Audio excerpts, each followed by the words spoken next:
आणि या व्हिडिओमध्ये आपण विषय सराव परीक्षा क्रमांक 2 इयत्ता 10वी विषय आहे गणित भाग 2। एकूण गुण आहे 40, वेळ आहे 2 तास। महाराष्ट्र बोर्डाची ही प्रश्नपत्रिका आहे। प्रश्न पहिला 1 आहे, खालील बहुपर्यायी प्रश्नांपैकी दिलेल्या पर्यायापैकी अचूक पर्याय निवडा व त्याचे वर्णाक्षर लिहा। 4 मार्कांसाठी 4 प्रश्न आहेत, त्याचे 4 मार्क्स मिळतील। दुसरा बी आहे, खालील उपप्रश्न सोडवा 4 मार्कांसाठी। इथं आहे बी दिलाय 6.6 आणि 5, बी दिलाय 4y या बिंदूंना जोडणाऱ्या रेषाखंडाच्या मध्यबिंदूचे निर्देशक Px6 आहे, तर y ची किंमत काढा। हे पण एक मार्कासाठी 4 प्रश्न आहेत। त्यानंतर प्रश्न दुसरा ए आहे, खालील कृती पूर्ण करा। म्हणजे आता जेव्हा नवीन प्रश्न स्टार्ट होईल ना, तो नवीन पानावर स्टार्ट करायचा असतो। हे 2 कृती सोडवायचे आहेत आपल्याला, इथे 3 दिलेल्या जातील, तर तुम्ही कोणत्या पण ज्या तुम्हाला सोप्या वाटतील त्या 2 कृती सोडवायच्या। दुसरा आहे, ही पण एक कृतीच आहे, म्हणजे बॉक्सेस कंप्लीट करायचे। जर तुम्हाला हे सूत्र वगैरे माहित असेल कसं, तर ते एकदम सोपं आहे। तिसरा आहे, sin θ = 5/13, तर cos θ ची किंमत काढा।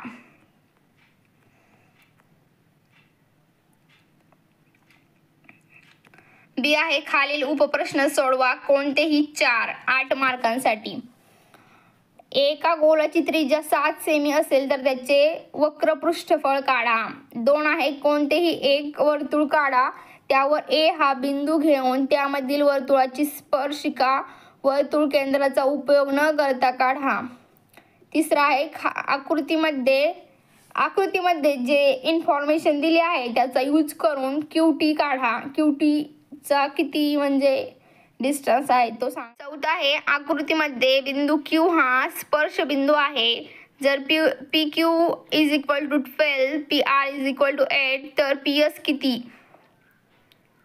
सर्कल चॅप्टर मधला हा क्वेश्चन आहे।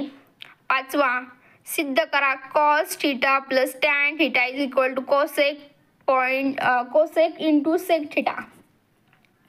प्रश्न तिसरा आहे, खालील कृती पूर्ण करून लिहा कोणतीही एक आहे, P केंद्र असलेल्या वर्तुळाची त्रिज्या 10 सेमी आहे। रेख AB जीवा असून अँगल APB = 90 डिग्री, तर छायांकित भागाचे क्षेत्रफळ काढण्यासाठी पुढील कृती करा।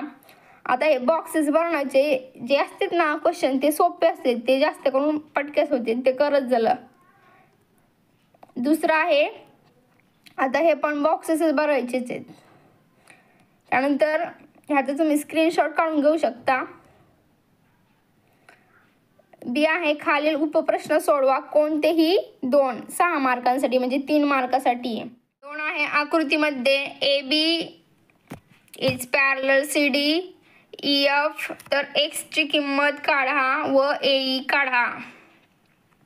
तिसरा आहे, सिद्ध करा की वर्तुळाच्या बाह्य भागातील बिंदूपासून त्या वर्तुळाला काढलेला स्पर्शखंड एकरूप असतात। चौथा आहे, 6.4 सेमी व्यासाचे वर्तुळ काढा। वर्तुळ केंद्रापासून व्यासा एवढ्या अंतरावर किंवा बिंदू R घ्या, या बिंदूतून वर्तुळाला स्पर्शिका काढा।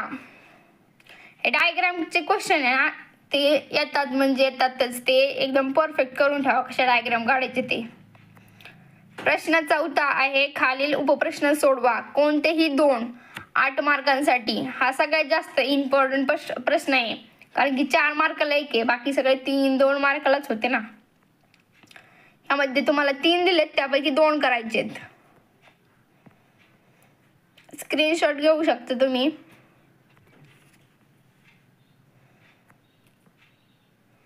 हा लास्ट वाला क्वेश्चन आहे, क्वेश्चन 5, खालील उपप्रश्न सोडवा कोणताही 1।